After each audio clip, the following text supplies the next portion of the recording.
The wrong door blew inward with a crack that sounded too loud for the hour. Wood shards skittered across the floor as 3 officers barreled into the apartment. Their flashlights cut the dark into sharp knives. Beams caught splinters and dust motes that hung in the air. The lead detective's boot ground the ruined frame beneath him. The sergeant followed, one hand steady on her holster. The captain brought up the rear, eyes sweeping the wreckage with slow, clinical precision. In the bedroom, Evelyn Cross, a black woman, snapped awake, sheets tangling around her knees. The sudden brilliance of the flashlight seared her face. She wore only a tank top and underwear, violently exposed. "Hands where we can see them," Cole Raniere barked. Methodical and calm, Evelyn lifted her palms. The room had become a scene of chaos. Drawers yanked open, a lamp toppled, papers strewn like blown petals. Evelyn didn't flinch. Her gaze was cool, calculating. She cataloged everything: badge numbers, movements, little tells, not the mess. Raniere's beam drifted and froze. On the far wall hung a navy jacket. Bold gold letters arced across the back: FBI. The light lingered on the letters, long enough for the room to feel smaller. No one spoke. The radio clipped at Raniere's belt crackled. Frank Dwyer inhaled sharply. Tension crept through the air, but the officers kept working. Raniere pivoted to the nightstand, fingers moving like they had done this 100 times. He fumbled through Evelyn's purse with practiced efficiency. Too practiced, and before he closed it, he slipped a small, clear bag into a side pocket, then pulled it back out. Well, he said with a grin. The white powder inside flashed under his light, staged like bait. Evelyn's mouth twitched into a faint, knowing smile. Her federal ID folder sat on the dresser in plain view. They had missed it. The sergeant began to rifle through the closet, breath catching as she shoveled hangers aside. Good, Evelyn thought. Let him be rattled. She sat up straighter and spoke, voice steady. "I need to see your warrant." The detective snapped his head toward her. "We don't need a warrant for a noise call, sweetheart," he replied. Her tone didn't waver. "You do for a search this invasive. This far exceeds any noise complaint." The sergeant paused, the edge of her authority wavering under the strain. The detective's jaw clenched. "What are you, some kind of lawyer?" she shot back. "I know my Fourth Amendment rights, and this is an illegal search." From the doorway, the captain finally stepped forward. "Ma'am, we received reports of drug activity here," he said. Evelyn stared at him. From whom? What probable cause justified battering down my door? The 3 men traded uneasy looks. Smoke, from the overturned ashtray, hovered in the charged silence. The sergeant answered at last. "Anonymous tip," she offered. "Anonymous tips don't justify warrantless raids on private homes," Evelyn said. The detective's face darkened. "You think you're clever?" he sneered. "I think you're breaking federal law." He leaned in, voice low and dangerous. "Listen, lady, we found drugs in your place. Cooperate or we'll make things very difficult. What would you do if cops came in, planted evidence, and dared you to keep quiet? Before we go any further, what city or country are you watching from right now? Drop it in the comments below. We love knowing where our viewers are tuning in from. And if you believe that no one is above the law, hit that like button and subscribe to the final. Bevelyn's expression stayed composed. "Are you threatening me?" "I'm giving you options," Raniere said flatly. She studied his face with calm precision. "Option 1, I confess to crimes I didn't commit. Option 2, you invent new ones." The air thickened. The only sound was the faint static of Raniere's radio. "You've got a smart mouth," the sergeant muttered. "I have constitutional rights," she replied. Raniere unclipped his cuffs. The metallic click echoed through the ruined bedroom. "You're under arrest for possession of a controlled substance." The cuffs snapped tight around her wrists. Evelyn shifted slightly toward the officer's chest cams, her voice ringing with deliberate clarity. "I am being arrested on planted evidence. These officers entered without a warrant or probable cause. I never consented to this search." "Shut up," Raniere hissed. "I have the right to remain silent," she continued evenly. "But I also have the right to speak.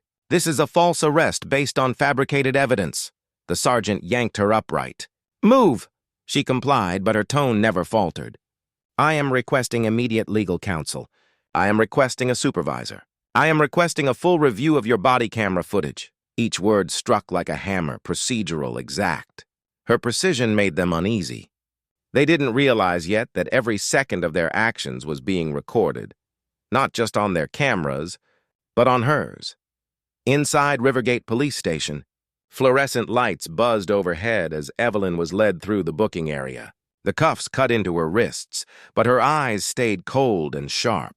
She noted everything, every shove, every skipped protocol, stacking violations in her mind like evidence in a file.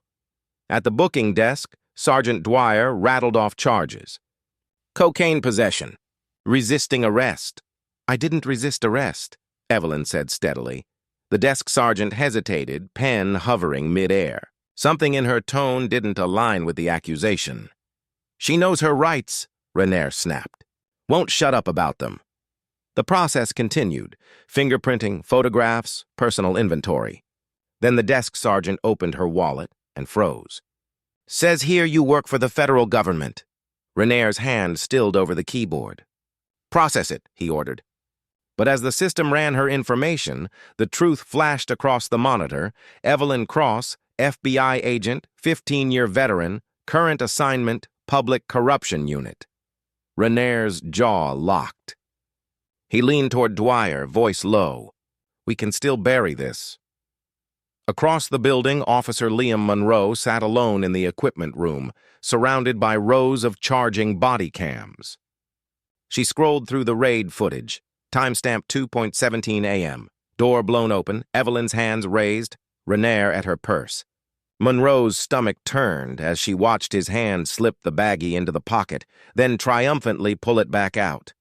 Too smooth. Too rehearsed. She rewound. Played it again. And again, there was no discovery, only planting. And now the cameras told the story no one could deny. Officer Liam Monroe's phone vibrated on the table. A text from Renaer. Delete the body cam footage. Equipment malfunction. She stared at the words, heart hammering. Delete it and she'd become complicit. Save it, and she'd betray the men she'd trained with. The men who once called her sister. Her fingers trembled as she typed, copy that. But her actions told a different truth. Instead of deleting, she quietly uploaded the full footage to a secure federal server. The same encrypted network Agent Evelyn Cross had been using for months. The progress bar crept forward, slow and deliberate, until it hit 100%. Monroe exhaled shakily, then dialed a number she'd only ever heard in training, the FBI tip line. This is Officer Monroe, Rivergate Police, she said. We've taken a federal agent into custody. A pause. Then a sharp, composed voice. Repeat that. We arrested a federal agent. I believe it was intentional. Name's Evelyn Cross, FBI Public Corruption Unit. Rapid typing clattered over the line. Where is she now? In holding. They're pushing drug charges? Are the drugs real? Monroe swallowed hard. Planted. I have it on body cam, the voice hardened. Do not let that footage disappear. We're sending a team. Keep her safe. The call ended. Across town, Assistant Director Marcus Hale jolted awake as his secure phone buzzed. He answered on the first ring, instincts already alive. Federal Emergency Protocol. Hale. Sir, this is Agent Cross's handler, came the voice on the line. We have a situation. Hale swung his legs out of bed, pulling on a shirt. Evelyn Cross, his best undercover operative. 15 years in the Bureau. 18 months embedded in a police department already reeking of corruption. She's been arrested, the handler continued. Drug possession. Hale's tone sharpened. The arresting officers, her targets. Yes, sir. They planted evidence. We have body cam verification. Before Hale could respond, his secure tablet flashed red, an emergency beacon from Cross's personal transmitter. That signal had only one meaning. Imminent, life-threatening danger. Full response, Hale ordered. Within minutes, federal tactical teams were mobilizing. Legal officers drafting sealed warrants, and surveillance vans triangulating Rivergate police communications. Inside interview room 3, Evelyn sat handcuffed at a metal table. Detective Renaer tossed a thick folder in front of her, puffing himself up with borrowed authority. Let's talk about your drug business, he said with a smirk. I don't use or distribute cocaine, Evelyn replied evenly. The evidence says otherwise. The planted evidence, she corrected. Renaer slammed his fist down. Stop saying that. Evelyn leaned forward, eyes steady. Then stop planting it. The color drained from his face. He moved closer, trying to regain control, but her next words hit harder than any threat.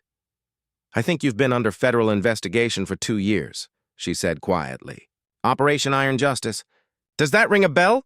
Renaer froze. That name was classified. Only federal investigators and high-level corruption suspects knew it existed. Outside the interrogation room, chaos erupted. Muffled voices, frantic footsteps, phones ringing off the hook. Through the thin walls, Evelyn could hear it all. The panic of men who had just realized they'd arrested the woman sent to take them down. Meanwhile, Hale's tactical units surrounded the precinct. Surveillance vans intercepted every transmission. The net was closing fast. Destruction orders. Cover-up commands. Officers whispering to each other to wipe the cams. Too late for that, Marcus Hale muttered as his analysts uploaded every intercepted file straight to secure federal servers. By 3 a.m., a perimeter of black SUVs surrounded Rivergate Police Station. Tactical agents took up positions with mechanical precision. Rifles steady, comms silent except for Hale's voice. Calm, clipped, unyielding. All units? Federal authority is now in effect. Inside, Renaer tried to steady his breathing. But the heavy thud of boots echoed down the hallway, closer every second. Dawn broke to the site of the Rivergate station under siege by its own countrymen, the FBI. Black-clad agents swept every corridor, every office, every evidence room. Hale led from the front, his tone carrying the gravity of judgment itself. Federal Bureau of Investigation. This facility is now under federal jurisdiction. Panic erupted. Some officers froze mid-step, hands raised. Others lunged to shred documents, to power down terminals, to hide the proof that had already been seized. But resistance was meaningless. Federal teams secured evidence lockers, cloned hard drives, and streamed bodycam archives straight to the Bureau's servers. Every dirty secret Rivergate had tried to bury was already out in the light. Captain Holt stumbled from his office, face ashen. Hale met him head-on. Captain Holt, he declared, you're under arrest for conspiracy to violate civil rights. The words hit like a gavel. Detective Renaer and Sergeant Dwyer didn't escape either. Pinned to the wall, their wrists bound in steel, they heard the charges read aloud. Evidence tampering, false imprisonment, deprivation of rights under color of law. Their badges, once shields, now lay useless on the tile floor. Then came the silence. The kind that falls right before reckoning. From the corridor, Evelyn Cross stepped forward, free, calm, composed. The handcuffs were gone. She wore her FBI windbreaker, her badge glinting in the sterile light. Hale lifted his voice for all to hear. Special Agent Evelyn Cross, lead investigator, Operation Iron Justice. Shock rippled through the entire department. For 15 years, she had pursued corruption in silence, gathering evidence, documenting planted drugs, recording illegal searches. Now the full scope of her investigation stood exposed. 23 officers indicted, half the department implicated. Renaer broke first, knees buckling as Evelyn read his record aloud. 17 planted evidences. 43 unlawful searches. 26 civil rights violations. Dwyer crumbled next, and Holt, the once untouchable captain, closed his eyes as the charges landed, running a criminal enterprise under color of law. Months later, the trial gripped the nation. Federal court overflowed with boxes of evidence, body cam footage, transcripts, secret recordings. Every violation accounted for. Verdict after verdict fell like hammer strikes. Renaer, 20 years. Dwyer, 12. Holt, 15. Outside the courthouse, reporters pressed toward Evelyn. What message does this send, Agent Cross? One shouted. Her answer was steady. Her gaze unwavering. Justice demands patience, courage, and persistence. Truth doesn't disappear. It waits to surface. At her side stood Officer Liam Monroe, now a federal witness. She had chosen conscience over corruption, and her testimony had been crucial. Evelyn looked back once at the courthouse, then forward. toward her next assignment. The work never ended. But for Rivergate, justice had finally come home.